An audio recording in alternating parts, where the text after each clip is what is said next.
Hey everyone, Cruising with JT here, and I just returned from a cruise on board the Norwegian Bliss where I stayed in my first ever inside room after 20 cruises. But did it feel like a closet? I'll share my experience up next.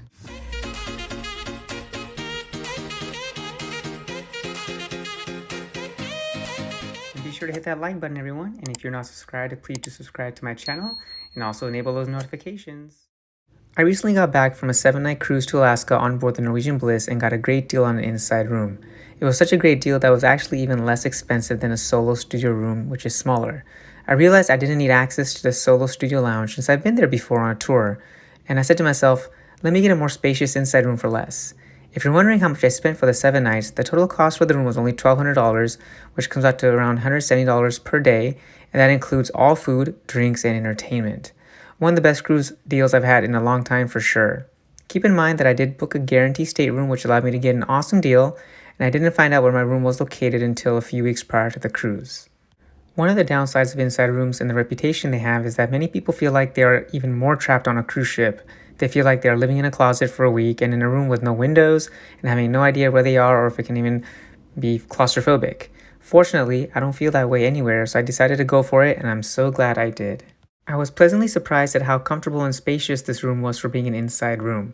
While I do not recommend this specific room for a family, it is doable for a solo traveler or even a young couple. For a family with a little child, it may be tough given there's no sofa bed, and so keep that in mind when booking. This room was an inside room category IF, located forward midship, and its proximity to the elevators was real close. This room number was 13447. Again, that's located on deck 13, room number 13447. The bathroom was very spacious and nice as well, and I thought to myself, this is the same size you get in an Oceanview balcony room. Everything worked out great this week in an inside room, and I thought to myself, now that I'm cruising solo more often and a few cruise vacations planned with my family, maybe I should try staying in an inside room more often when going solo. While having a balcony room is great, especially for Alaska if you've never been there, an inside room isn't bad at all, and I was totally okay with it.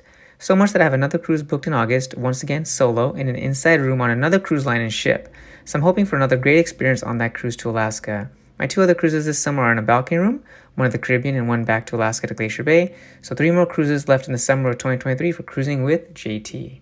My room steward, Danny, was simply amazing, and he made my room once a day, on time when I was not around. While I didn't get any towel animals, he kept the room looking clean and always delivered information in a timely fashion. So that being said, if you're looking to travel on a budget and save some money on your room, I do recommend the inside room on board the Norwegian Bliss.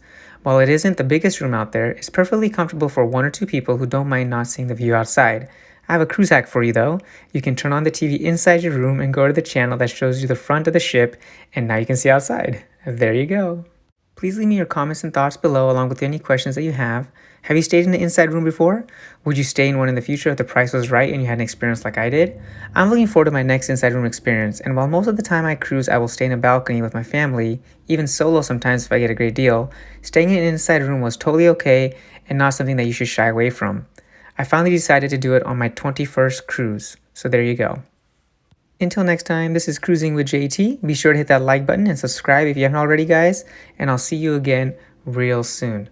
Take care. And a special shout out to all my Patreon and YouTube members. Thank you so much for your additional support.